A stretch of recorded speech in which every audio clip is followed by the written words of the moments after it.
Bismillahirrahmanirrahim. Assalamualaikum warahmatullahi wabarakatuh.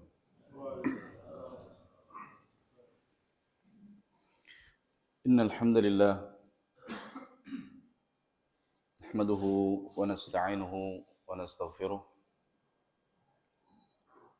na'udzu billahi min shururi anfusina wa sayyiati a'malina. Man yahdihillahu fala mudilla lahu wa man yudlil fala hadiya lahu.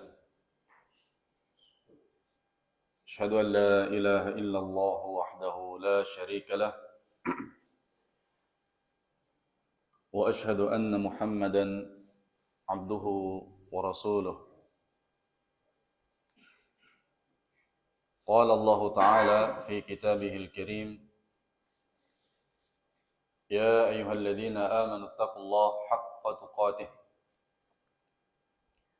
wa la tamutunna illa wa antum muslimun. يا أيها الناس اتقوا ربكم الذي خلقكم من نفس واحدة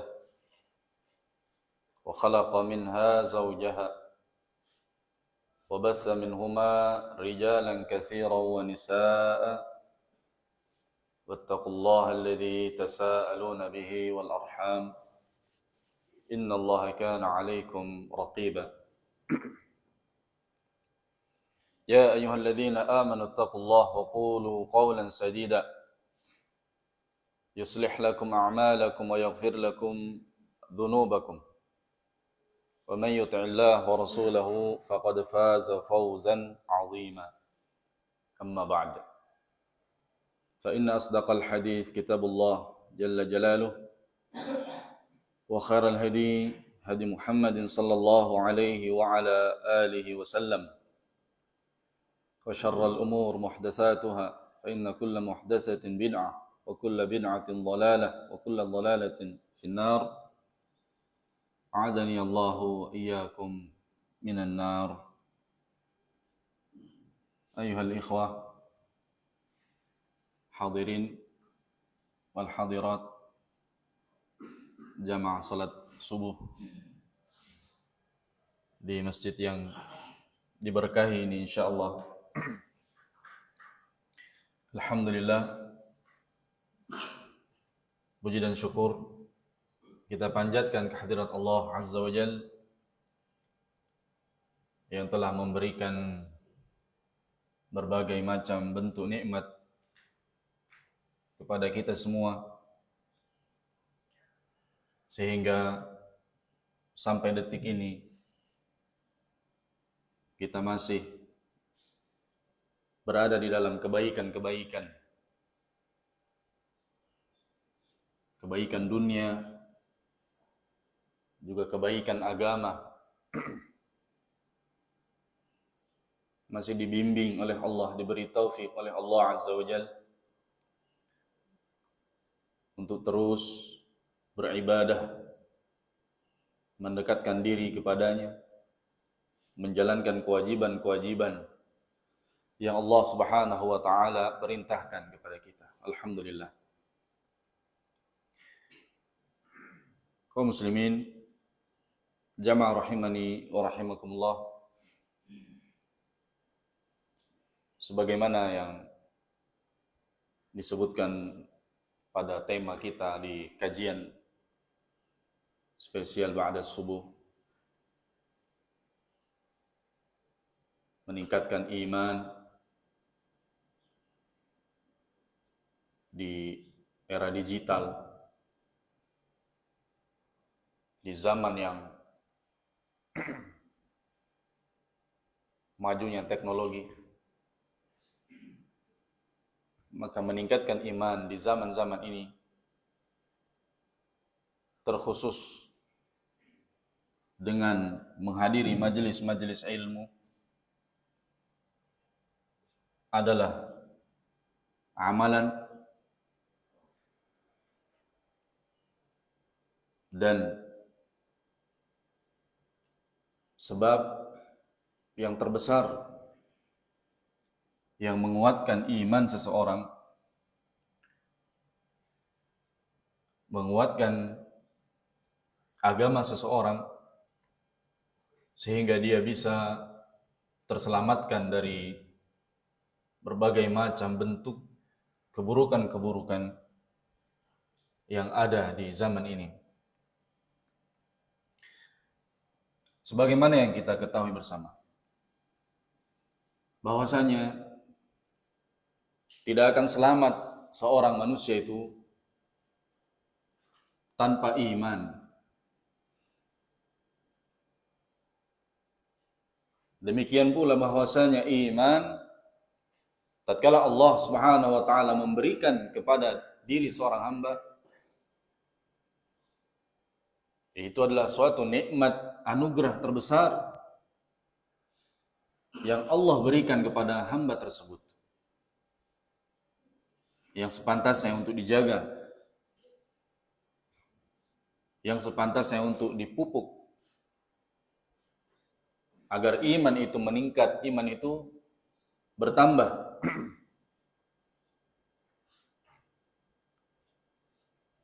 Allah Subhanahu wa taala menegur orang-orang yang terlalu tergesa-gesa dari kalangan orang-orang suku Badui, pedalaman. Tatkala mereka baru masuk Islam lalu mengatakan amanna, kami beriman.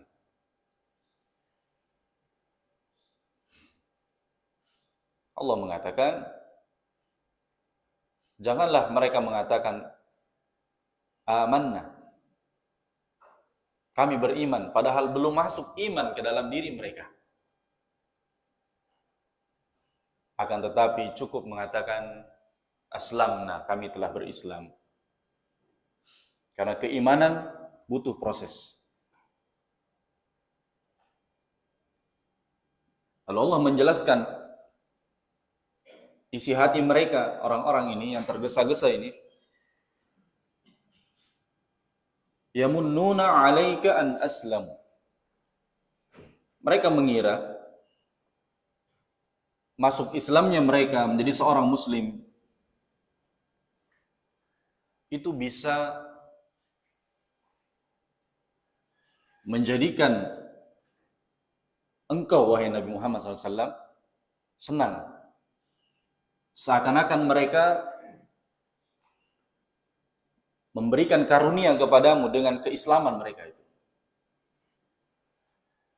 Mereka yang menganugerahkan keislaman itu kepadamu, keimanan, keislaman. Maka Allah menjelaskan, balillahu yamunnu 'alaikum an hadakum lil iman. Bahkan sesungguhnya yang menganugerahkan keimanan, mengkaruniakan keimanan itu adalah Allah. Jadi tergesa-gesanya seorang di dalam memastikan dirinya sebagai orang yang mukmin tanpa amalan, tanpa kerja keras, tanpa kehati-hatian adalah suatu yang tercela. Bahkan dikhawatirkan adalah suatu kebohongan. Maka berkata, kita menukil di sini, Syekh Shalih Al-Fauzan dalam sebuah ceramah beliau. Wa'lamu, kata beliau, annal iman ni'mah min Allah yamunnu biha ala man yasha'u min ibadihi.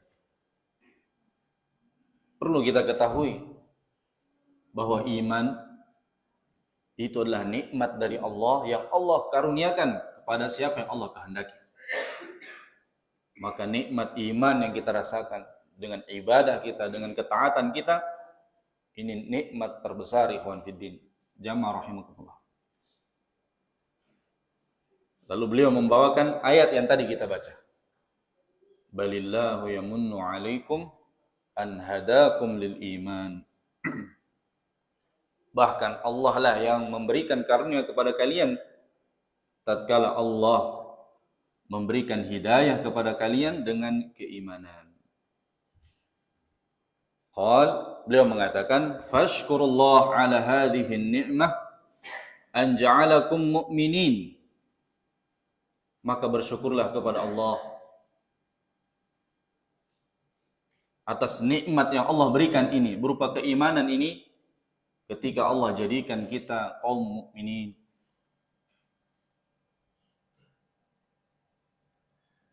Jamaah rahimani wa rahimakumullah. Setelah kita mengingat betapa besarnya nikmat iman yang Allah berikan kepada kita, demikian pula pentingnya keimanan itu. Karena hanya dengan keimananlah seorang hamba itu selamat dunianya, akhiratnya. Maka pembahasan kita di pagi hari ini terkait dengan menambah keimanan adalah pembahasan yang sangat penting. Karena memang wajib bagi setiap muslim untuk dia melakukan sebab-sebab yang bisa menambah imannya. Sekecil apapun yang dia kerjakan, hendaknya dia mengerjakan sesuatu yang menambah iman. Dan kita bersyukur ketika kita diberi hidayah oleh Allah, bukan hanya sekedar hidayah menjadi seorang muslim. Kita diberi hidayah, diberi taufik di dalam keislaman kita menjadi orang yang muttabi'ina li sunnati Rasulillah sallallahu alaihi wasallam. Mengikuti sunnah Rasulullah sallallahu alaihi wasallam.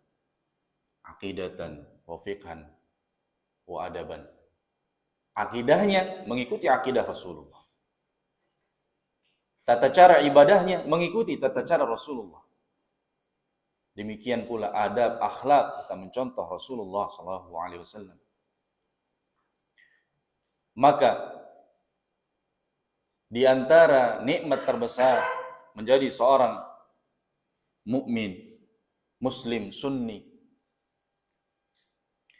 tatkala kita memahami keimanan itu sesuai dengan yang difahami oleh Rasulullah dan para sahabatnya. Bahwasanya iman itu difahami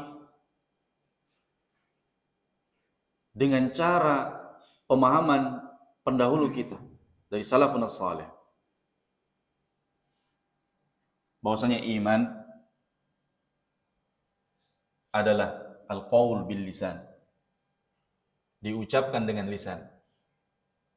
Yang namanya iman itu adalah diucapkan dengan lisan. Wa i'tiqadun bil janan, dan diyakini oleh hati. Wal a'malu bil jawarihi, atau wal a'malu bil arkani, diamalkan dengan anggota tubuh. Diucapkan, diyakini dengan hati, lalu diamalkan dengan anggota badan. Yazidu bit ta'ah wa yanqusu bil ma'siyah. Bertambah dengan ketaatan dan berkurang dengan maksiat kepada Allah Subhanahu wa taala. Ketika prinsip ini kita pegang, betapa banyaknya sebab-sebab yang bisa menambah keimanan seorang. Al-qaul bil lisan, diucapkan dengan lisan. Maka segala apa saja yang keluar dari lisan kita, ikhwan fiddin,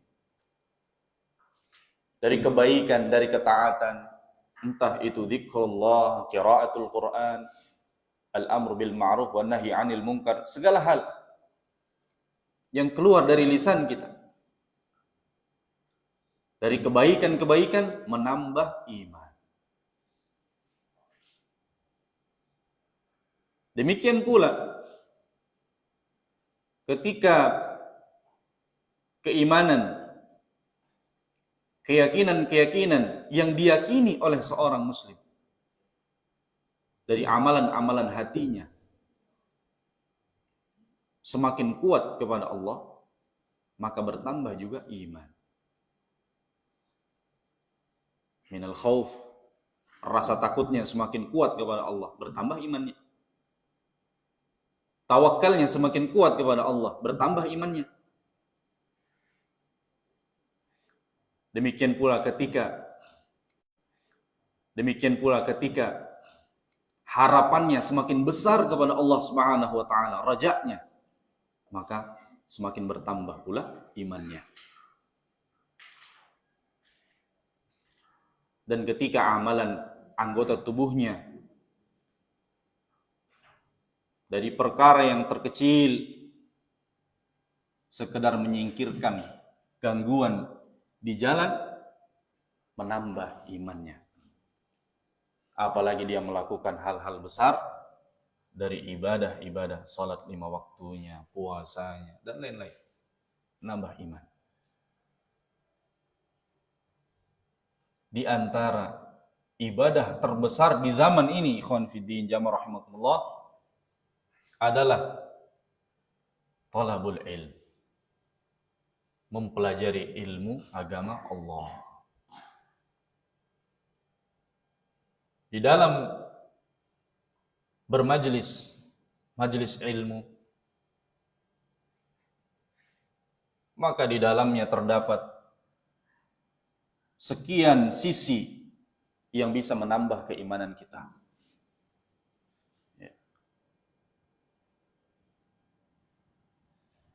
Dari anggota tubuhnya, keluarnya dia menuju majlisul ilm, menambah iman. Duduknya dia di majlisul ilm, bertambah imannya, menenangkan hatinya. Ketika dia mengambil nasihat, mengambil ilmu,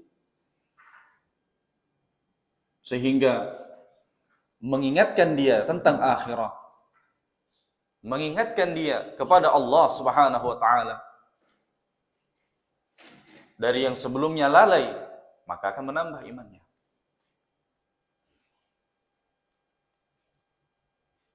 Belum lagi di dalam majelis ilmu dia berzikir kepada Allah Subhanahu wa taala, bersolawat kepada Nabi Muhammad sallallahu alaihi wasallam, akan terus menambah iman.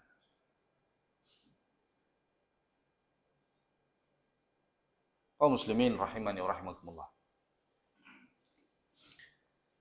Sebagaimana ada sebab-sebab yang menambah iman yang telah kita sebutkan secara global tadi. Tentu di sana ada sebab-sebab yang mengurangi iman seorang hingga bisa menghabiskan iman seorang. Oleh karenanya disebutkan bahwasanya iman yazidu bit-ta'ah, bertambah dengan ketaatan, wa yanqusu bil ma'siyah, berkurang dengan maksiat. Segala bentuk maksiat. Kalau jelas itu maksiat, maka jelas mengurangi iman.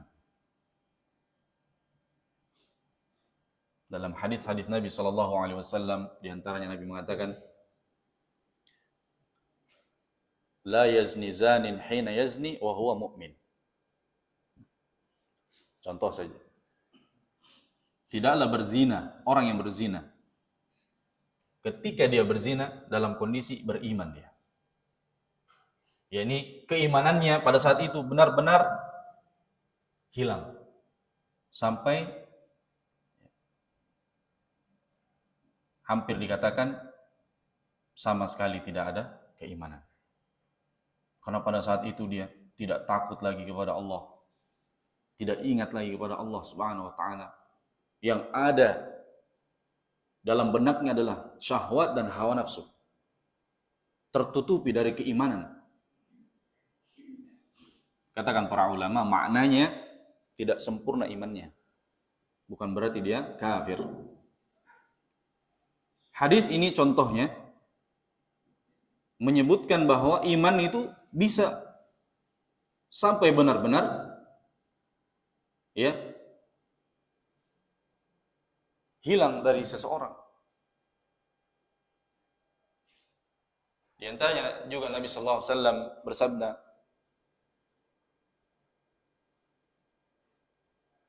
"Yusbihu mu'minan wa yumsi kafira, wa yumsi mu'minan wa yusbihu kafira."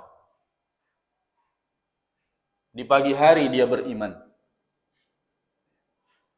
di sore hari dia sudah bisa kafir, hilang keimanannya sama sekali. Ini ketika terfitnah dengan fitnah-fitnah kufuran. Entah itu masuknya melalui syahwat, hawa nafsu, sehingga dia menjual agamanya dengan arad minad dunya, dengan segelintir dari dunia ini. Mudah sekali dia jual agamanya. Pagi mukmin, sore sudah bisa kafir. Nasallallahu alaihi wasallam. Dengan kemaksiatan, jamaah rahimakumullah, iman itu akan terkikis sedikit demi sedikit. Atau dengan perkara-perkara yang sia-sia, yang melalaikan, yang tidak menambah iman, bahkan bisa merusak keimanan. Dan yang sangat kita sayangkan adalah di zaman kita ini kerusakan dan fitnah itu sangat menyebar. Ini fitnah, ujian, menguji iman seorang. Di zaman-zaman bapak kita mungkin dahulu, ingin melakukan suatu kemaksiatan tidak semudah di zaman ini. Mungkin mereka harus keluar rumah terlebih dahulu, harus jalan jauh terlebih dahulu untuk mendapatkan fasilitas-fasilitas tertentu. Di zaman ini tidak tua, tidak muda, tidak orang yang jahil, tidak pula orang yang alim, semua tidak aman. Fitnah itu masuk di dalam tempat tidur seseorang. Tanpa ada yang melihat pun, fitnah itu bisa masuk. Hanya dia dengan Allah Subhanahu wa taala. Namun dia bisa melakukan berbagai macam kemaksiatan dengan mudahnya. Maka ini jamaah rahimakumullah, kalau tidak diiringi, tidak dibarengi dan dilawan dengan amalan yang agung seperti majlisul ilm, maka kita tidak akan sanggup selamat. Hati itu lemah, sedangkan fitnah itu keras. Al-qulubu dha'ifatun wal fitnatu qattafah. Hati-hati kita ini lemah, sedangkan fitnah itu keras datangnya. Maka jamaah rahimakumullah, bermajlis ilmu akan menambah dan meningkatkan keimanan seorang, karena di dalamnya seorang itu menyebut nama Allah Subhanahu wa taala. Di dalamnya seorang itu mendapatkan nasihat, peringatan-peringatan. Dan di dalam majelis ilmu mereka duduk bersama orang-orang yang saleh, orang-orang yang baik. Dijelaskan oleh Syekh Ibnu Baz rahimahullahu taala, kata beliau, hadhihi dunya hiya darul ibtilai wal imtihan. Dunia ini adalah negeri tempatnya diuji. Yubtala fiha al-insan, akan diuji manusia di dalamnya, bima yazidu imanuhu wa bima yanqusu imanuhu. Diuji dengan perkara yang bisa menambah imannya dan bisa mengurangi imannya. Maka seorang hamba, kata beliau, taratan yatlul Qur'an wa yatadabbarul Qur'an wa yukthiru min dzikrillah fayazidu imanuhu. Terkadang dia membaca Al-Qur'an, mentadabburi Al-Qur'an, memperbanyak zikrullah, berzikir kepada Allah, bertambahlah imannya. Wa taratan yashabul akhyar wa yastafidu min ilmihim wa suhbatihim at-thayyibah fayazdadu imanu.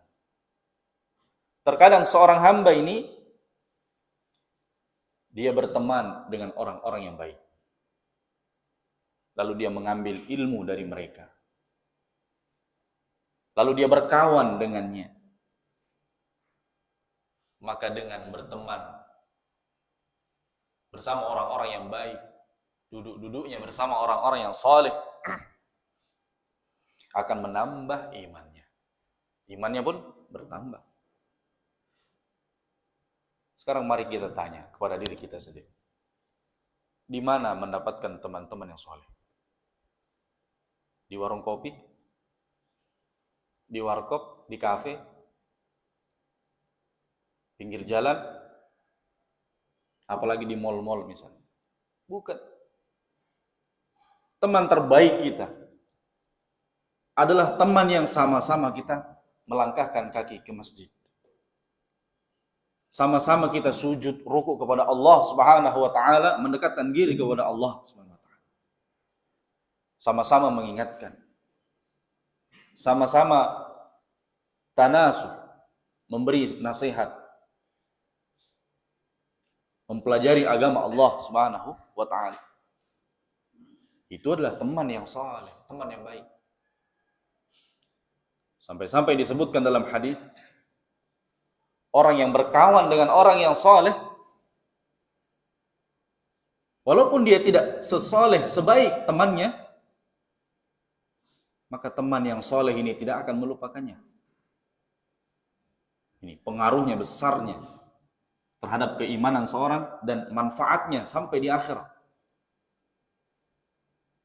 Maka teman yang saleh itu disebutkan dalam hadis, ketika dia masuk, akan dimasukkan ke dalam surga, atau dia sudah masuk ke dalam surga, dia pun mencari kawannya. Di mana si fulan? Dia pun bertanya kepada Allah, ya Allah, saya memiliki teman. Dahulu bersamaku, salat bersamaku, berpuasa bersamaku, beribadah bersama. Namun aku tidak melihatnya di sini. Maka Allah Subhanahu wa taala memerintahkannya untuk mencari, carilah dia. Maka dia pun mencari, ya, di neraka. Maka orang yang dia kenal, dia pun menyelamatkannya atas izin Allah Subhanahu wa taala. Lalu dia selamatkan.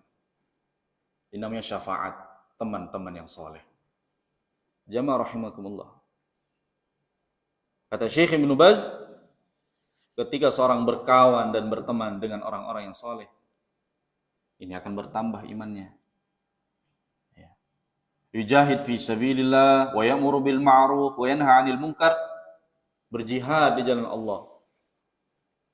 Mengajak untuk yang baik dan melarang dari yang mungkar-mungkar, ini juga akan menambah imannya. Di mana itu semua? Dalam majelis ilmu. Karena dalam majelis ilmu disebutkan yang halal dan yang haram. Dalam majelis ilmu diingatkan kembali.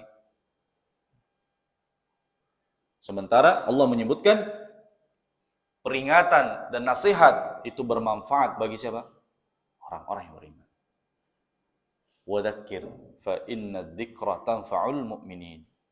Berilah peringatan, berilah teguran, peringatan, nasihat, karena sesungguhnya peringatan itu bermanfaat bagi orang yang beriman, yang ada keimanan dalam hatinya, akan bertambah keimanannya. Nah, ya, sebagai penutup,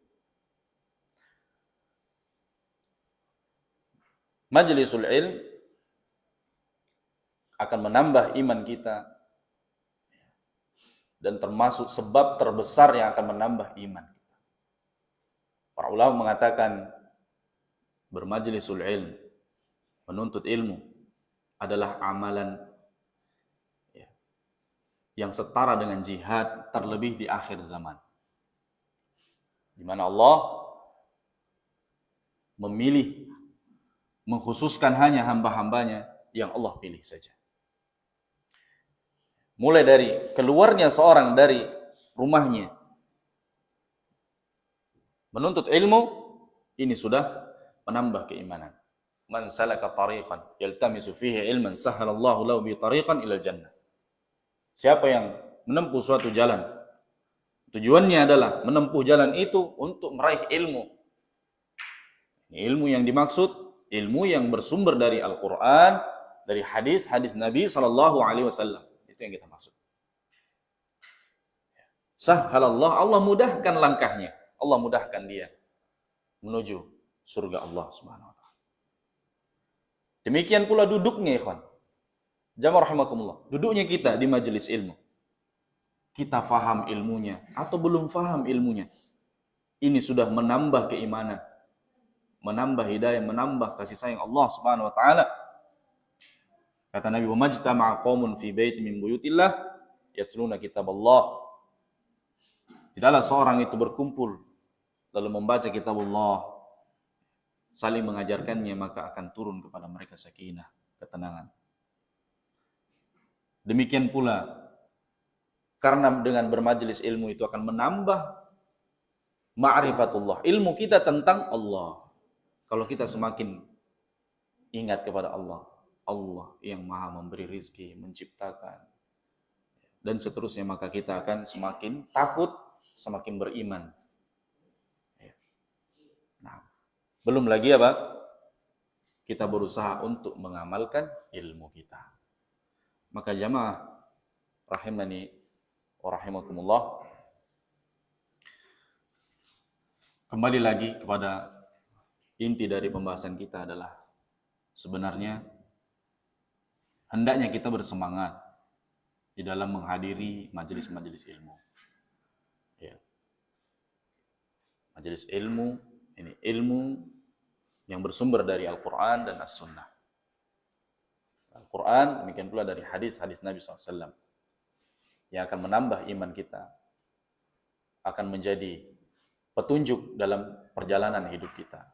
Oleh karenanya Nabi berdoa, Allahumma inni as'alukal huda wat tuqa wal afaf wal ghina. Ya Allah, aku memohon kepadamu al-huda. Huda ini ilmu dan amal. Dengan ilmu dan amal insyaallah akan menjaga keimanan kita, yang membimbing kita insyaallah sampai kita bertemu Allah Subhanahu wa taala dalam kondisi terus-menerus berada di jalan yang Allah taala ridhoi. Semoga apa yang disampaikan di pagi hari ini memberikan manfaat, terkhusus untuk saya pribadi. Demikian untuk jamaah sekalian. Lebih dan kurangnya ana mohon maaf. Benarnya datang dari Allah, adapun keliruannya datang dari saya pribadi. Barangkali ada yang mau bertanya oleh Ustaz, silakan. Silakan, tapi sambil mencicipi kue ala kadar.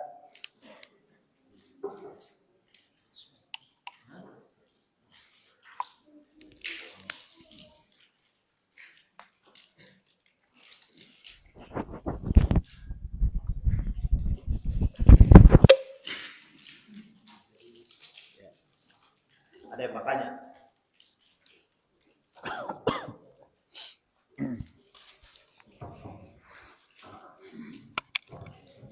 Bismillah. Bagaimana sikap kita ketika kita menghadiri suatu majelis ilmu yang anggaplah misalnya ilmu-ilmu yang disampaikan itu banyak mengandung kebidahan. Bagaimana sikap kita? Apakah langsung kita meninggalkan tempat itu atau bagaimana, Ustaz? Jazakallahu khair. Segala khair. Pertanyaannya adalah bagaimana sikap kita terhadap majelis yang disampaikan padanya kebid'ahan gitu ya. Bid'ahan, apakah kita langsung menghindar atau bertahan? Jamaah rahimakumullah. Ya, ini tentunya dirinci. Kalau di situ jelas acara kebid'ahan ya, yang disampaikan adalah bid'ah, menyeru kepada kebid'ahan, yang kita ketahui bersama bahwa bid'ah adalah ya ini lawan daripada sunnah Nabi SAW. Maka tidak sepantasnya bagi kita untuk duduk-duduk di situ. Sebagai seorang sunni, ahlu sunnah, dia harus memiliki sikap cemburu kepada sunnah Nabi SAW. Maka dia meninggalkan ya, majelis tersebut. Nah, namun apabila makom tempat terjadinya ini pembahasan bid'ah di situ, dalam hal yang tidak memungkinkan gitu, seperti misalnya di ceramah-ceramah, khutbah-khutbah di masjid umum, ya. Terpaksa kita ya berada di situ, seperti salat Jumat misalnya, atau khutbah Id misalnya. Terjadi di situ majelis. Ya. Yang demikian, maka kita menyibukkan diri dengan zikrullah. Ya.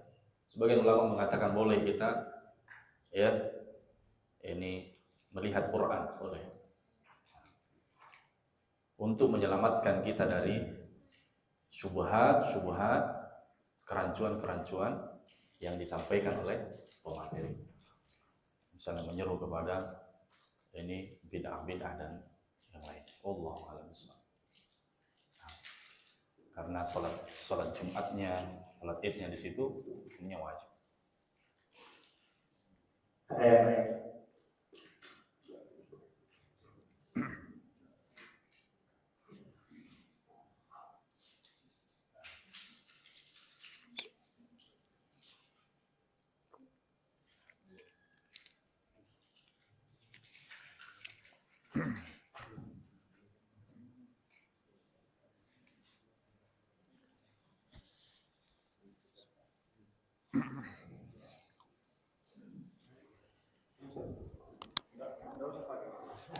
Bluetooth mode.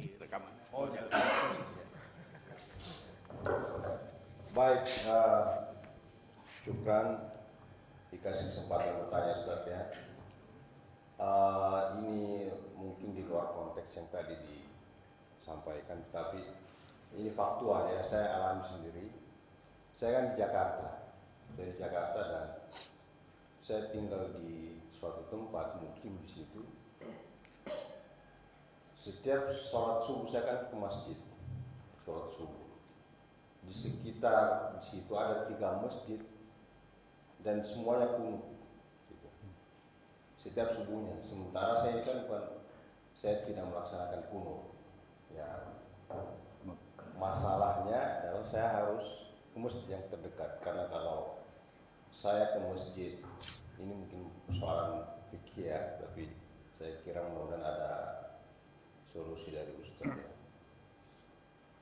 Nah, saya ke masjid yang terdekat karena saya kan biasa bangun jam 4 atau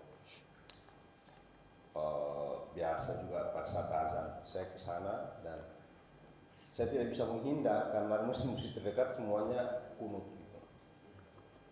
Saya pernah mendengar di YouTube atau di Instagram Khalid Basalam ya, Khalid Basalam bahwa kalau dalam persoalan seperti itu ya bisa saja kalau tidak salah Imam Syafi'i yang bahwa kalau kamu ada imamnya kunut ya kau kunut aja di belakangnya juga ikut kunut.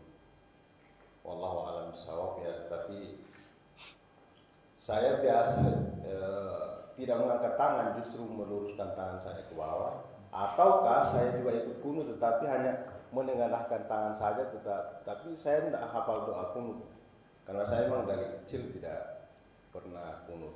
Itu pengalaman saya. Nah, begitu Ustaz. Jazakallah khair. Jazakallah khair. Terkait masalah kunut ya. Nah, memang dalam permasalahan kunut kan diperselisihkan para ulama. Yang mengatakan bid'ah, ya kan? Dan itu juga yang lebih kuat. Ya. Artinya kunut di waktu subuh itu terus menerus memang tidak dicontohkan oleh Nabi SAW. Yang zahir ini bid'ah. Oleh karenanya tidak dikerjakan kunut. Namun sebagian menyandarkan bahwa Imam Syafi'i beliau yakni berpendapat boleh kunut disyariatkan di waktu subuh. Nah, alhasil ya, bahkan sebagian ulama ini mutakhirin, ulama kita mengatakan ya, bahwasanya dalam masalah kunut ini ada kelonggaran, tidak dijadikan sebagai prinsip. Nah, siapa yang berada di belakang imam yang kunut, ya, maka diperbolehkan baginya mengangkat tangan sebagai bentuk tidak ada perselisihan antara imam dan makmum. Mengapa demikian? Karena hukum asalnya kunut itu ada, ya kan? Kunut itu ada dalam syariat, itu ada. Sehingga boleh bagi dia untuk tetap mengangkat tangan walaupun tidak ikut kunut. Sebagai bentuk apa? Menyesuaikan, tidak ada perselisihan. Nah, ikhtilaf syar, perselisihan dalam satu jamaah salat itu buruk. Nah, ada yang berpendapat mutlak, tidak boleh. Seperti Syekh Mukbil ya, dan beberapa masyayikh yang lain, ulama yang lain. Tidak boleh sama sekali karena bid'ah. Maka sama sekali tidak boleh angkat tangan. Maka di sini dipilih nih, ya. Bagi yang berpendapat bid'ah dengan dalil-dalilnya dan saya juga berpendapat demikian, maka tidak mengangkat tangan tidak mengapa. Namun bagi yang yakni masih tidak ingin menampakkan ini terlalu berbeda dengan imamnya lalu dia mengangkat tangan, tidak ada masalah dalam masalah ini karena ini juga adalah bab fiqhiyah, bab fikih, bukan prinsip. Nah, sehingga insyaallah benar tadi yang dipilih masjid yang terdekat dari rumah, masjid yang paling dekat.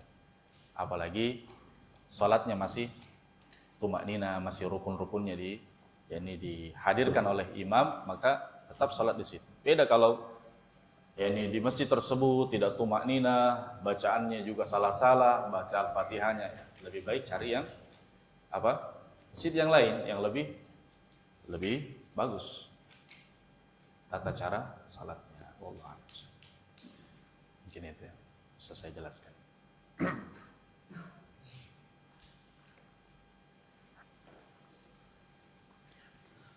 Cukup ya?